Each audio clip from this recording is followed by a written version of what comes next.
Welcome to the AirShares podcast with Mavis Gregg and Otis Jennings. This is the podcast on farm and tract numbers. I'm your host, Mavis Gregg, and Forester Sam Cook is with us again. Sam, today we are talking about getting the digits, and I'm not talking about phone numbers. Although I haven't gotten any of those digits lately. I'm talking more about some numbers from the U.S. Department of Agriculture, farm and tract numbers. Let's discuss. In previous episodes, we've learned about forestry and the significance of family-owned forests. You've shared a lot of great information about how, in particular, families who own heirs property, where there's multiple owners and a long history of ownership in the family, how heirs property owners can actually actively engage with their forest and be stewards of the forest, but even make income. And you shared an example even of an heirs property matter where the forestry and the practices implemented from the forest management plan actually resulted in some income that allowed them to resolve the legal issues that were happening with that same property. Mm-hmm. So really fascinating stuff, but farm and tract numbers are an important element of this picture too, just like forest management plans. So I want to talk about those. And let's just start with, what is the purpose of assigning a farm and tract number to owners of agricultural real estate? First, I'll start by saying it's important for you as a landowner to step back and think about what USDA has to offer. Okay. We use the term USDA as United States Department of Agriculture. Mm-hmm. We spend time talking about natural resource conservation services, conservation stewardship programs. Mm-hmm. There's people talking about rural development. Mm-hmm. There's other people that talk about APHIS, which has to do with the animals and mm-hmm. things that control what we do in that aspect of the business. But then we go back to farm service agencies.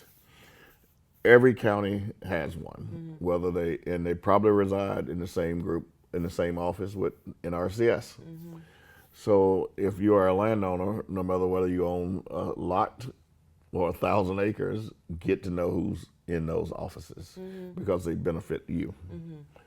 So wait, just the United States Department of Agriculture is a big ass organization, millions of dollars, with multiple sub-entities within it, like the Natural Resource Conservation, the Forest Service, Farm Service Agency, APHIS, Rural Development. So all these subgroups of the USDA have programs that landowners can participate in. They benefit landowners, they benefit organizations that are helping support landowners, mm-hmm. they benefit individuals that control what's happening within the landscape of what we own in the United States. Okay. So it's important for you to know who they are first. Okay.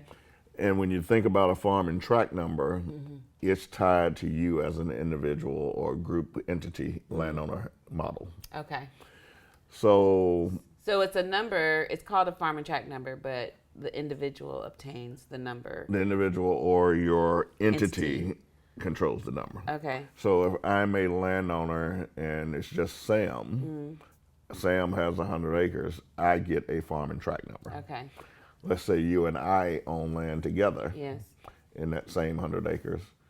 We may call ourselves an entity or dual ownership, but we get a farm and tract number. Mm-hmm. And I own 80% and you own 20%. I don't know. It could be. But yeah, you were but saying, most likely be a 50-50 our entity would get the farm and tract number. Okay. And that farm and tract number to me is like your social security number or your business entity. Mm-hmm. It's personal to you or the owner and the land. That's it. Mm-hmm.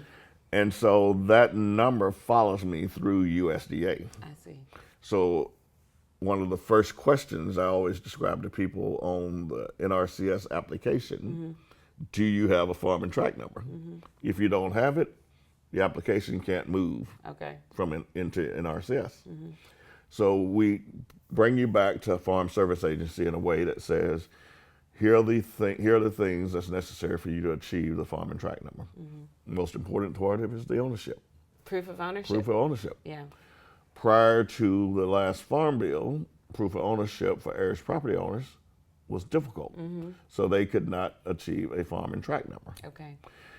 When the new farm bill came into play, which now we're negotiating a new one, it allowed landowners that were heirs property owners and clear title to achieve to get a farm and tract number. And how that happened is we were able to demonstrate that you gave it to landowners prior to the farm bill for a settlement that went down. So why can't we use that in the same process? And now you can. Yeah.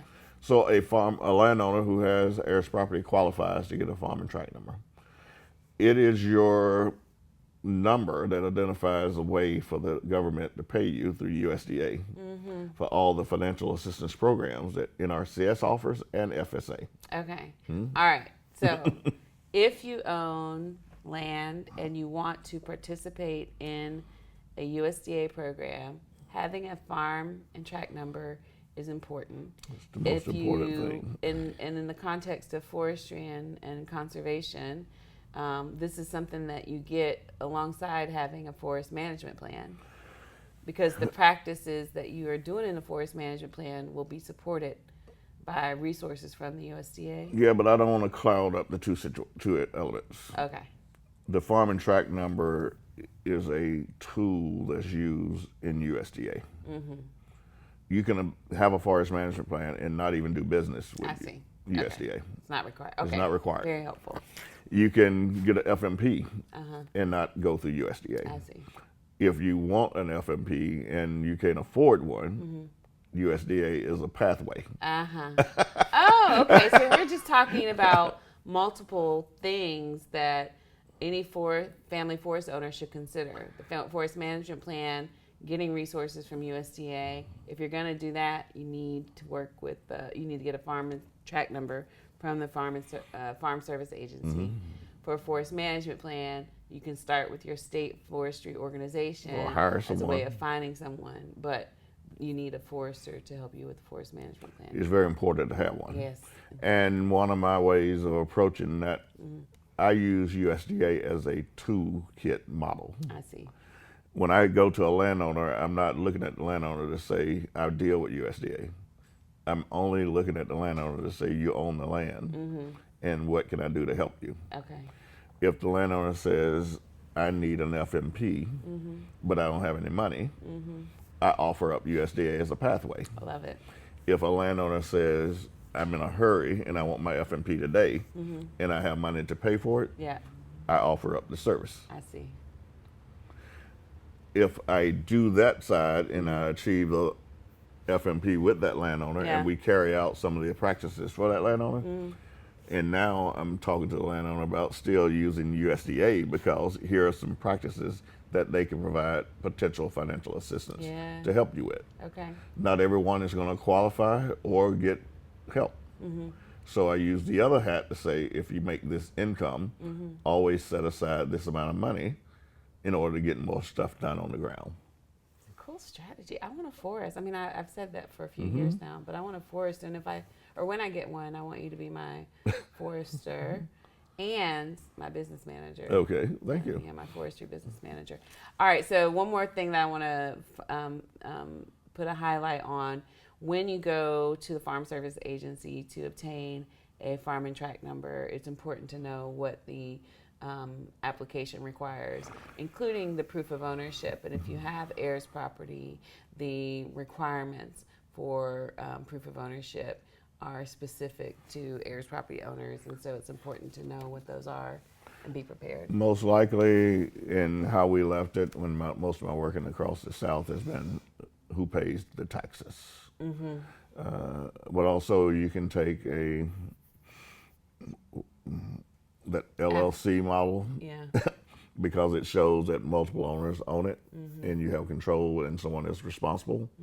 That will also support the ownership. The key message is they want to know who they can send information to, who's going to be responsible in case something happens. It doesn't give you the green light to say you're going to go out and do everything else like a non-heiress property owner. Yeah. But it gives you a space to apply for USDA programs and services. So think about this. Yeah.